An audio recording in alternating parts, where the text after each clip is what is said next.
Pero esto es solamente un ejemplo del gran cúmulo de irregularidades. Y sobre esto vamos a platicar, y le agradezco mucho el tiempo de platicar con las audiencias de Mega Noticias a Cecilia Aguilar, que es activista y además representante de la colonia Guadalupeín, donde, si no me equivoco, ahí tienes tu residencia. Ceci, muy buenas noches, gracias por acompañarnos. Hola Andrés, mucho gusto. Gracias. Pues platícanos brevemente, ¿qué es lo que ustedes están viendo desde su posición como residentes de esta Ciudad de México que de repente enfrentan este tipo de situaciones de viviendas, edificaciones irregulares o que no cumplen con las normas que establecen los reglamentos de construcción?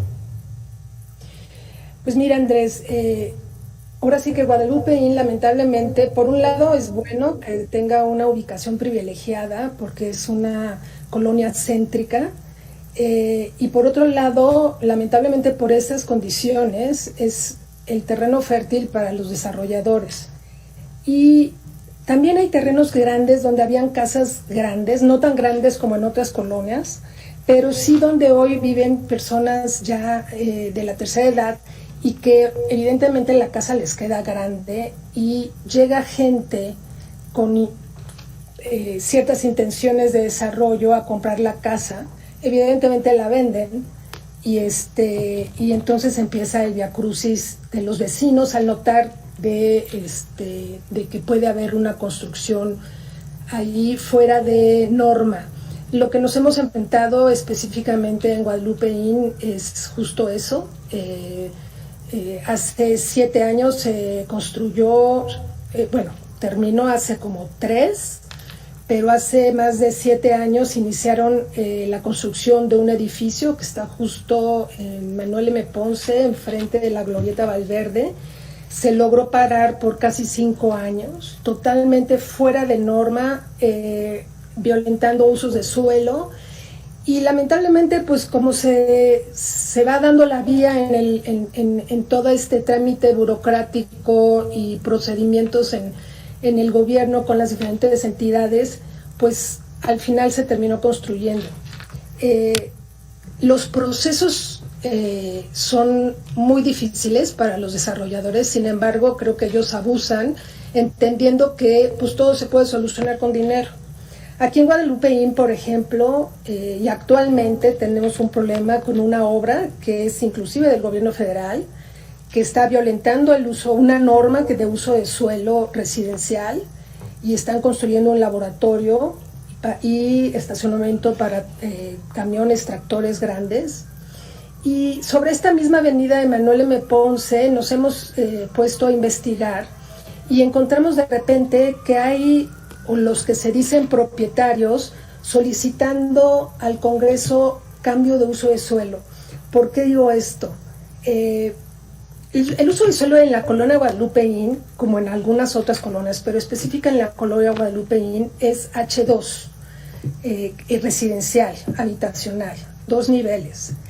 Y pues ven la oportunidad y los propios propietarios dicen, bueno, si se ha permitido obra ilegal, obra que no es regular, porque la irregularidad yo la veo como de diferentes formas. Una cosa es irregular porque no tiene un permiso y otra cosa es irregular porque infrinja la norma y violente el uso de suelo. Una cosa es irregular porque se pasa de 2 a 3 pisos porque quisieron poner un roof garden, y otra cosa es que se vayan a 5 pisos o a 10 para construir departamentos. Entonces, pues hay de irregulares pequeñas a grandes, pero al final todas son irregulares. Y nos preocupan, pues, todas, ¿no? Porque pues todo se tiene que hacer bajo la norma. Sin embargo, sí estamos muy preocupados por obras propiedades, predios. Ahorita tenemos detectado 4 sobre una avenida central de la colonia. La colonia no es muy grande, la colonia va de Barranca del Muerto a Altavista, de Revolución a Insurgentes. Son 7-8 cuadras de Insurgentes a Revolución, y de Barranca del Muerto a Altavista deben de ser alrededor de 10 cuadras, si no estoy mal. No es muy grande. Nuestra avenida principal es Manuel M. Ponce, y allí alrededor hemos detectado 4 predios de los que ya están solicitando un cambio de uso de suelo ante el Congreso, porque además no se puede cambiar así nada más el uso de suelo, y donde están diciendo que van a construir hasta 16 niveles. O sea, resulta que ahora una avenida central en la colonia Guadalupeín se va a convertir en una avenida, no sé, como Insurgentes, una vía que es la que dirige el tráfico de una parte de la colonia a otro, se va a volver caótica, aunado a todo el tema de las oficinas. La verdad sí nos preocupa. Claro. Esto sucede. Discúlpame que te interrumpa, Ceci, porque además no es solamente que haya construcciones que van más allá del uso habitacional que tiene la colonia, que es su naturaleza, sino que también a la hora de que hay un cierre porque se va a hacer una construcción nueva, porque terminan derribando la casa que había y sobre ese predio empiezan a construir, pues está todo el conflicto de los camiones de volteo, de la maquinaria, de que invaden las banquetas y entonces le reducen el espacio peatonal y que conflictúa mucho más, ya de por sí, que es una zona donde también regularmente hay tránsito. ¿Cómo qué respuesta les da a ustedes la autoridad, no solamente la alcaldía, sino el propio Congreso de la ciudad o las autoridades como el Instituto de Vivienda o el Instituto de Verificación Administrativa, el INVEA? ¿Qué respuesta les dan a ustedes como vecinos y vecinas? Mira, pues con la alcaldía la relación que tenemos es buena. Lo que hacemos con ellos es solicitarle una verificación y pues ellos requieren del INVEA para hacer la verificación y ahí es cuando de repente se traba. Se traba porque el INVEA, porque hemos hecho denuncias también al INVEA de las cuales nunca hemos obtenido respuesta. El INVEA tiene que programarse, tiene ciertos horarios, entonces francamente a veces pues no resulta y se termina construyendo lo que se tiene que construir. A veces es una obra menor, o pensarían unos que es una obra menor, pero no es menor, y en todo este trámite puede pasar el tiempo de que se termine la construcción y no ha llegado la autoridad para hacer la clausura. Sí hemos logrado clausurar algunos predios que no tienen permisos, que hemos trabajado en conjunto con la alcaldía, sin embargo, pues hay muchísimos y no hemos logrado inclusive que vengan a verificar todos. Y sobre todo cuando uno ve a futuro que ya está en puerta las intenciones de construir, porque ya están, ya se sometieron al Congreso estas solicitudes, pues evidentemente esto lleva un proceso que dentro de todo el camino de autoridades, pues hay muchos intereses, lamentablemente. Y sí, como tú comentas, además, una vez que empiezan las construcciones, que no deberían de ser, porque el uso de suelo aquí es H2, habitacional, los inconvenientes para la colonia, que de por sí ya es muy conflictiva, porque estamos rodeados de oficinas, no tenemos parquímetros, lo cual ha sido un desgaste de ya más de 14 años con la autoridad, pero esperemos lograr tenerlos. Sin embargo, es caótica la colonia. Y sí, ciertas construcciones, si pasan de 5,000 metros cuadrados de construcción, estos desarrollos deben de invertir en la colonia lo que se les llaman las obras de mitigación, que mitigan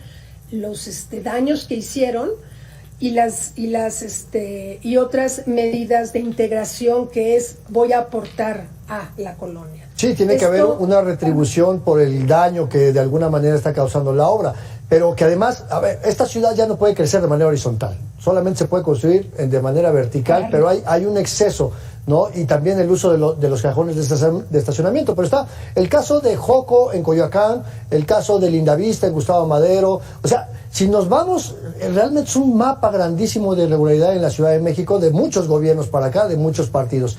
¿Cómo se están ustedes aliando con otras organizaciones vecinales, con otros grupos que están trabajando en la misma agenda que ustedes, Ceci? Mira, y bueno, no quiero entrar como en el detalle de esto porque no soy experta y tengo vecinos de equipo que son mucho más expertos que yo.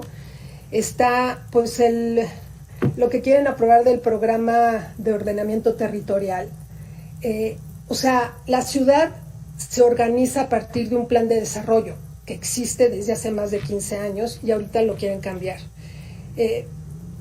Ahora hay predios donde hay asentamientos irregulares que además, al decir que como ya hay asentamientos, entonces ahí se van a poner a desarrollar edificios y condominios impresionantes, y muchos de estos están en áreas de conservación. ¿Cómo nos hemos organizado? Hemos estado fuertemente con un equipo y varias zonas, las diferentes alcaldías, y luego se han tenido reuniones entre las diferentes alcaldías sobre justo ver qué es lo que podemos hacer para evitar esto, para evitar que se violenten los usos de suelo, que haya todos estos procesos totalmente que no son correctos. Así es como lo estamos haciendo. Tenemos de hecho reuniones, ahora sí fuertemente nos estamos reuniendo, especialmente por estos temas del Plan General de Desarrollo y del Programa General de Ordenamiento Territorial, y entonces nos estamos encontrando todavía con mucho más cosas, ¿no? Entonces yo creo que a todos los vecinos en todas las áreas de México, colonias, nos preocupa esto. Entendemos que hay que desarrollarnos, entendemos que cada vez somos más, pero tiene que ser regulado. O sea, la realidad de las cosas es que no puede uno quitar un área de conservación o un bosque que nos da oxígeno, o por ejemplo el bosque de Tlalpan, que es un bosque de agua, porque se fueron a asentar ahí y hay asentamientos y ya hay gente viviendo, y entonces digan, pues ahí vamos a poder construir. No, es que no es así, porque se tiene que ver la parte de movilidad, se tiene que ver la parte de servicios, el agua. El agua es un tema al que hoy nos estamos enfrentando y no es nada comparativamente a lo que nos podemos enfrentar a futuro. Entonces, sí nos preocupa, sí nos estamos juntando, sí tenemos reuniones, estamos buscando a las autoridades, y bueno, pues a veces cansa, y hay otros que van todavía más y tienen más reuniones que nosotros, pero no podemos dejar de hacerlo. Yo creo que la participación ciudadana es muy importante. Todos nos quejamos. Yo que soy aquí copaco, representante de la colonia, recibo muchísimas quejas. Sin embargo, a la hora de solicitar apoyo, tenemos que armar como más gente. Es bien difícil, difícil. Y es lamentable, hay mucha apatía. O sea, como que quieren pero no pueden, ¿no? Entonces, bueno, pues los que sí podemos, los que sí queremos y actuamos, pues tratamos de llevar la voz de aquellos que no lo hacen. Y tomar la batuta, ¿no? Y tomar la batuta, porque sí, como bien lo dices, de repente pues hay que conjuntar los valores. Pero bueno, Cecilia Aguilar, activista y representante de la colonia Guadalupeín, te agradezco mucho estos minutitos con las audiencias de Mega Noticias, y esperamos poder tener una conversación contigo más adelante. Muchísimas gracias, Andrés. Buenas noches. Buenas noches.